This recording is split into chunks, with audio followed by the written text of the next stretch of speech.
மாணவர்கள் அனைவருக்கும் என்னுடைய முதற்கண் வணக்கத்தை தெரிவித்துக் கொள்கிறேன். இன்றைக்கி நாம் பார்க்க போகிற வீடியோ டிசைன் பிரின்சிபிள்ஸ் அப்படிங்கிறது தான்.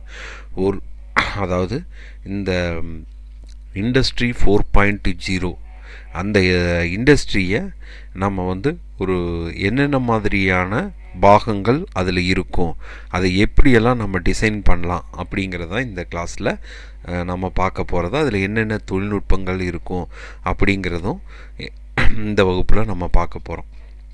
ஸோ இதில் என்னென்னா, இது கட்டிங் எட்ஜு டெக்னாலஜி, அதாவது கட்டிங் எட்ஜ்னா அதிநவீன தொழில்நுட்பம் அப்படின்னு பேர், சரிங்களா?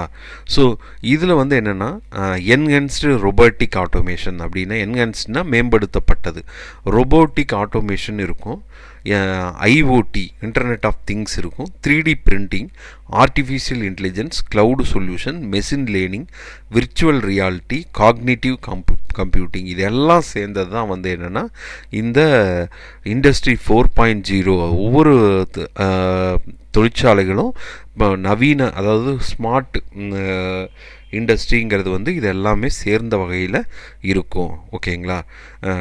Manufacturer to serve their consumer. So உற்பத்தியாளர்கள் தங்களோட கஸ்டமருக்கு என்னென்னா டிமாண்டு, அதாவது என்னென்ன தேவைகள் இருக்குதோ அதையெல்லாம் சிறப்பான முறையில் கொடுப்பாங்க, சரிங்களா?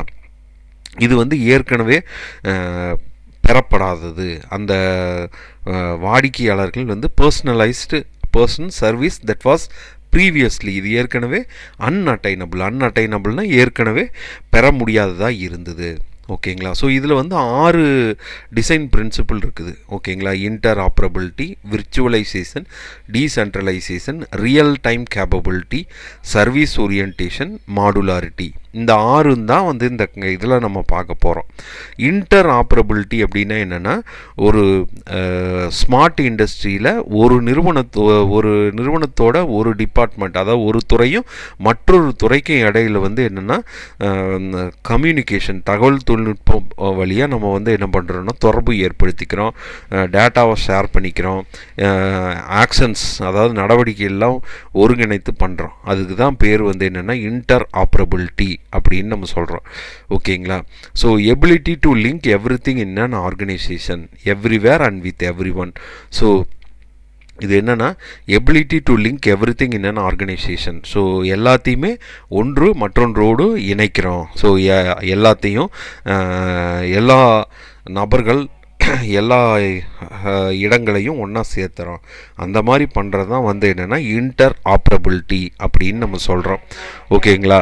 ஸோ அடுத்தது பார்த்துட்டிங்கன்னா செகண்ட் இந்த இதில் என்ன அப்படின்னு பார்த்துட்டிங்கன்னா டிஜிட்டைசேஷன். எது வழியானா க்ளவுடு கம்ப்யூட்டிங்கை இம்ப்ளிமெண்ட் பண்ணும்போது டிஜிட்டைசேஷன் நடக்கும், ஓகேங்களா?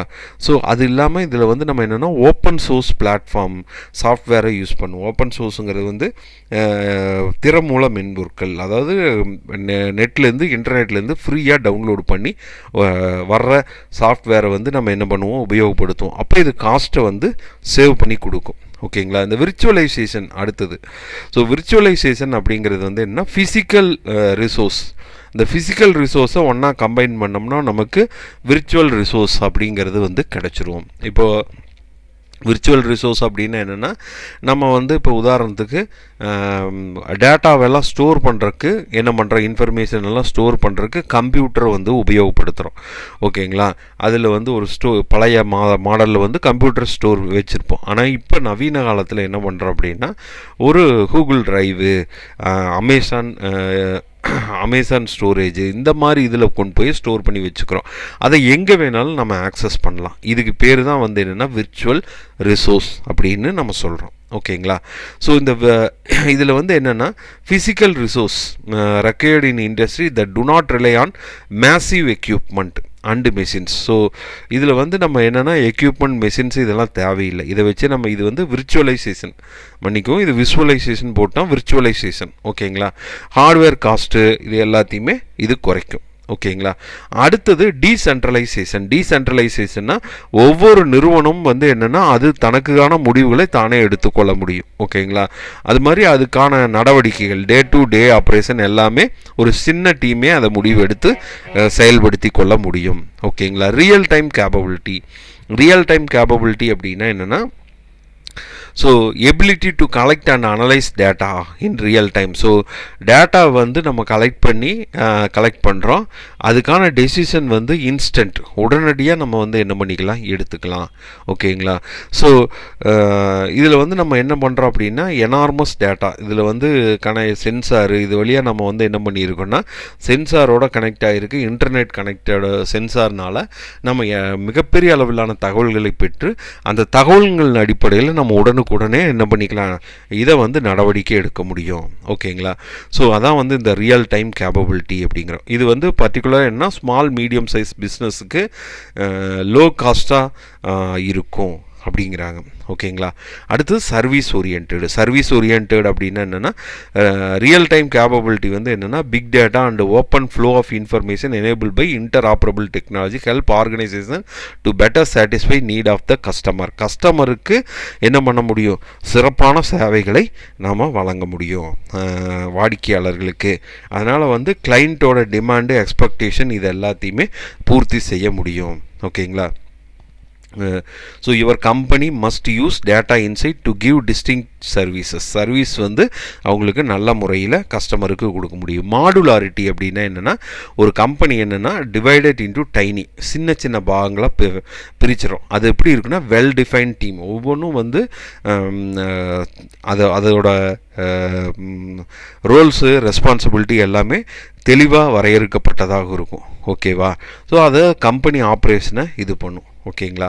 So the modular solution such as accounting HR software platform that allow you to buy only you need and add more modularity. So மாடுலாரிட்டியில் ஒவ்வொரு கம்பெனியும் இந்த மாதிரி சின்ன டீம் வச்சு அதை வந்து தனித்தனியாக ஆப்ரேட் பண்ணுற மாதிரி இருக்கும். ஓகேங்களா. ஸோ இது எல்லாமே ஒன்றா சேர்த்தும் போது என்ன ஆகும்னா, நமக்கு ஒரு சிறந்த இதை வந்து திறனை கொடுக்க முடியும். அதான் இன்க்ரீஸ் எஃபிஷியன்சி வந்து அதிகப்படுத்த முடியும். மாணவர்கள் இந்த வீடியோவை பாருங்கள். இதில் ஏதாவது டவுட் இருந்தால் கீழே கமெண்ட் செக்ஷனில் பதிவு பண்ணுங்கள். நன்றி, வணக்கம்.